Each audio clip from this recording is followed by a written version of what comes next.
तो तमिलनाडु के सीएम पहुंचे बेंगलुरु जेल। जयललिता को रिसीव करने पहुंचे हैं। आज जयललिता की रिहाई हो सकती है। कल ही उन्हें सुप्रीम कोर्ट से सशर्त जमानत मिली है।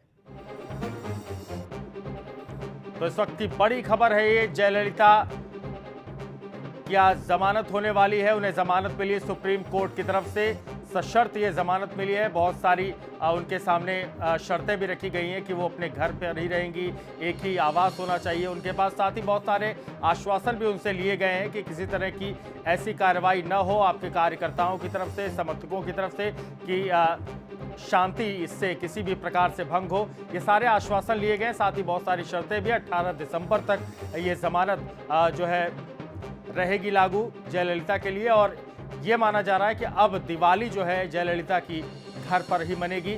आशीष हमारे रिपोर्टर इस वक्त इस खबर पर हमारे साथ जुड़ रहे हैं बेंगलुरु से। आशीष, इस वक्त क्या कुछ तस्वीर आप देख पा रहे हैं बेंगलुरु जेल के बाहर? जी देखिए, बेंगलुरु जेल के बाहर जाहिर तौर पर समर्थकों का जमावड़ा शुरू हो चुका है। तमिलनाडु के मुख्यमंत्री ओ पनीर सेल्वम के सहित कैबिनेट के कई मंत्री जेल के बाहर पहुंच चुके हैं। वो इंतजार कर रहे हैं कि कब जयललिता बाहर आती हैं। जहां तक कागजी कार्रवाई की बात है, प्रशासनिक कार्रवाई की बात है, तो माननीय जो विशेष अदालत है बैंगलोर की, उन्होंने सिक्योरिटी जो जयललिता की और बाकी अन्य जो अभियुक्त है उनकी तरफ से दी गई थी, उसको स्वीकार कर लिया है। जज डी चूढ़ा ने जो इस मामले के जज भी हैं, उन्होंने बेल से रिलेटेड जो भी कागजात है उसको साइन भी कर दिया और उसके जेल प्रशासन को सौंप भी दिया गया है।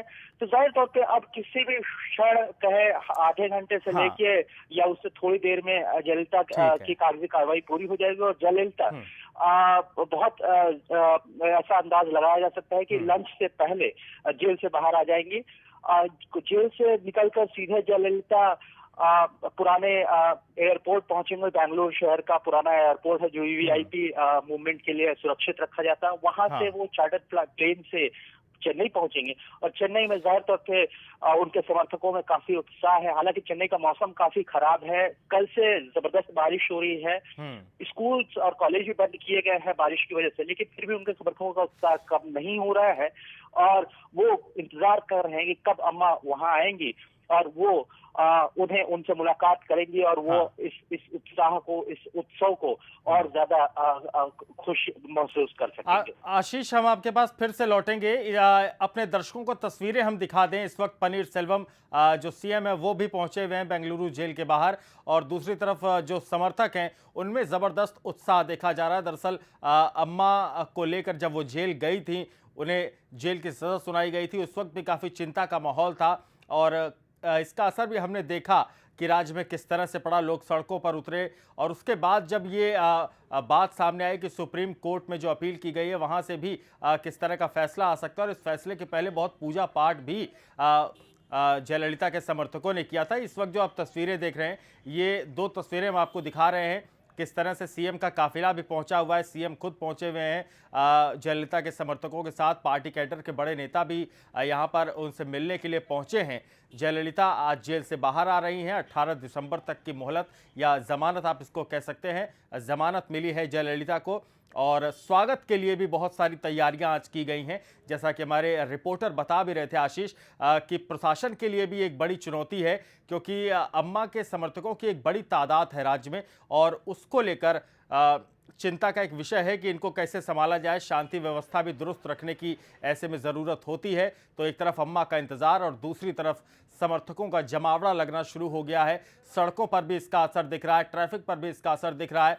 बेंगलुरु जेल से निकलकर एक तयशुदा कार्यक्रम है जयललिता का आज, जिसको फॉलो करेंगी। यहाँ से उन्हें बेंगलुरु के पुराने एयरपोर्ट ले जाया जाएगा और एयरपोर्ट से वो चेन्नई के लिए रवाना होंगी। तो एक लंबा चौड़ा उनका कार्यक्रम है। हालांकि बहुत सारी शर्तें भी उनके सामने रखी गई हैं कि वो अपने आवास के अलावा दूसरी जगहों पर बार बार जा नहीं सकती। आशीष, हमारे रिपोर्टर हमारे साथ लगातार नज़र बनाए हुए हैं बेंगलुरु जेल के बाहर। आशीष, हम ये भी देख पा रहे हैं तस्वीरों में कि अम्मा के घर से लेकर बेंगलुरु जेल तक समर्थकों का तांता लगा हुआ है, जमावड़ा लगा हुआ है। खुद सीएम अपने काफिले के साथ पहुंचे हैं। तो एक बड़ी चुनौती भी पुलिस के सामने है। आशीष, तो जाहिर तौर पे उनके सामने वीवीआईपी मूवमेंट से लेकर अम्मा की सुरक्षा और समर्थकों को के द्वारा कहीं कोई अप्रिय घटना न हो जाए, इन सभी चीजों पर वो बराबर नजर रखे हुए हैं। जो सीपी बैंगलोर हैं एमएन रांडी, वो खुद से ही स्थिति पर नजर बनाए हुए, उन्होंने आश्वासन दिया है और आश्वस्त किया है लोगों को कि किसी भी तरीके से अप्रिय घटना को अंजाम नहीं होने दिया जाएगा। काफी पुख्ता सुरक्षा व्यवस्था की गई है। 1 किलोमीटर के दायरे में धारा 144 के साथ साथ विशेष सुरक्षा बलों को भी तैनात किया गया है। जो एयरपोर्ट तक का रास्ता है उस पर भी दोनों तरफ काफी कड़ी सुरक्षा व्यवस्था की गई है। आप आशीष नजर बनाए रखिए, आप आशीष नजर बनाए रखिए। आपके पास हम फिर लौटेंगे और आगे की अपडेट लेंगे कि समर्थकों को जमावड़ा तो लग गया है, समर्थक सक्रिय हो गए जेल के बाहर, अम्मा का इंतजार चल रहा है, आगे क्या कुछ होता है। फिलहाल आपका बहुत बहुत शुक्रिया। तो जयललिता को जमानत मिलने पर बीजेपी नेता मुख्तार अब्बास नकवी ने कहा है कि ये कानूनी प्रक्रिया है और कानून अपने हिसाब से काम कर रहा है। देखिए, कानून अपना काम कर रहा है, वो कानूनी प्रक्रिया का हिस्सा है। एक कोर्ट ने उनको उस पर कन्विक्ट किया था और उसके बारे में जो कानूनी प्रक्रिया है, कानूनी प्रक्रिया के तहत उनको जमानत मिली है और हम मानते हैं कि जो कानून है वो अपना काम करेगा। कंडीशनल उनको बेल दिया गया है जयललिता जी को। मैं समझता हूं कि वो कंडीशन को पूरा करेंगी। वो एक जिम्मेदार महिला हैं और जो कोर्ट ने शर्त रखा है उसको वो पूरा करेंगी और आने वाले समय में जिस तरह से सुप्रीम कोर्ट ने कहा है कि 2 महीने के भीतर उनको अपील करना होगा और फिर से उसकी सुनवाई होगी। तो एआईएडीएमके प्रमुख जयललिता की दिवाली इस बार घर पर मनेगी। जयललिता को शुक्रवार को सुप्रीम कोर्ट से सशर्त जमानत मिल गई है। उनके साथ उनके जो साथी थे उनको भी जमानत मंजूर उनकी कर ली गई। जयललिता बीते 27 सितंबर से भ्रष्टाचार और आय से अधिक संपत्ति के मामले में बेंगलुरु की जेल में बंद थी।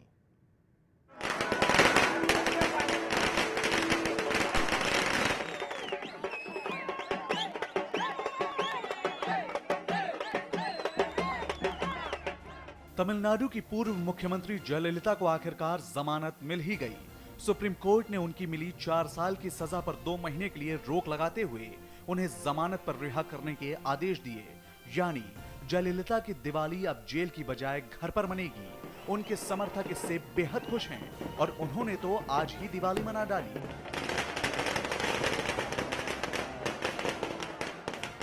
जयललिता के लिए ये दोहरी खुशी का मौका है क्योंकि उन्हें ये जमानत उनकी पार्टी एआईएडीएमके की 43वीं सालगिरह के मौके पर मिली है।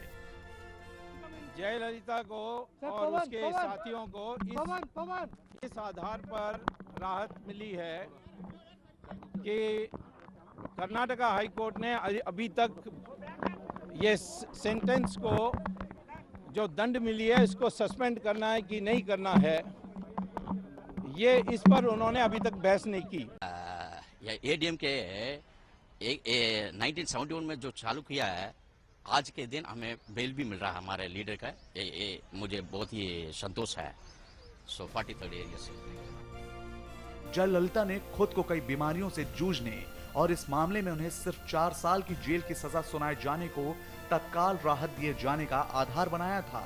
जयललिता ने जमानत के लिए सीनियर सिटीजन और महिला होने को भी आधार बनाया था। कोर्ट ने उन्हें जमानत तो दी लेकिन कुछ शर्तें भी रख दी। केस से जुड़े 35,000 पन्नों के दस्तावेज 18 दिसंबर तक हाईकोर्ट में जमा कराने होंगे। तो कोर्ट ने कहा कि पहले शर्त हम रख रहे हैं कि सारे अपील जो आपके लिए जो कागजात हैं वो 35,000 पन्ने के कागजात हैं, उसको आप पेपर बुक में बनाकर बाइंड करके सुप्रीम कोर्ट को 18 दिसंबर को देंगे और हम 1 दिन का भी इसके लिए एडजर्नमेंट नहीं देंगे। जयललिता पार्टी कार्यकर्ताओं को चिट्ठी लिखकर हिंसा नहीं करने की अपील करेंगी। के वकील ने आश्वासन दिया कोर्ट को कि वो खुद एक चिट्ठी लिखेगी सारी पार्टी के प्रमुख लोगों को कि कोई हिंसा तमिलनाडु में नहीं हो सकती और जजेस के बारे और किसी के बारे कुछ अनाप शनाप बात नहीं कर सकेंगे। उन्होंने ये भी कहा जजेस ने कि हम ये जो आश्वासन दिया है इसको नोट करते हुए कहते हैं कि यदि सुब्रमण्यम स्वामी बयान देता है कि मेरे साथ या मेरे अन्य लोगों के साथ कुछ भी हिंसा का कोई घटना हुई है तो तुरंत हम यहाँ आपको बुला करके उसकी बेल कैंसिल करने की कर्नाटक हाईकोर्ट में केस को कहीं और ट्रांसफर करने की मांग नहीं की जाएगी। जयललिता जमानत के दौरान सिर्फ एक ही घर में रहेंगी। भ्रष्टाचार के मामले में बेंगलुरु कोर्ट ने जयललिता को 4 साल की सजा सुनाई थी और 100 करोड़ का जुर्माना लगाया था। कर्नाटक हाईकोर्ट के सजा पर रोक और जमानत याचिका ठुकराए जाने के बाद जयललिता ने सुप्रीम कोर्ट का दरवाजा खटखटाया था। कोर्ट ने जयललिता को जमानत दे दी और उनकी सजा पर 2 महीने के लिए रोक लगाई। लेकिन इसका मतलब ये नहीं है कि वो चुनाव लड़ पाएंगी या सीएम बन पाएंगी। अयोग्यता संबंधी नियम उन पर अब भी जारी रहेंगे। न्यूज़ एक्सप्रेस के लिए ब्यूरो रिपोर्ट।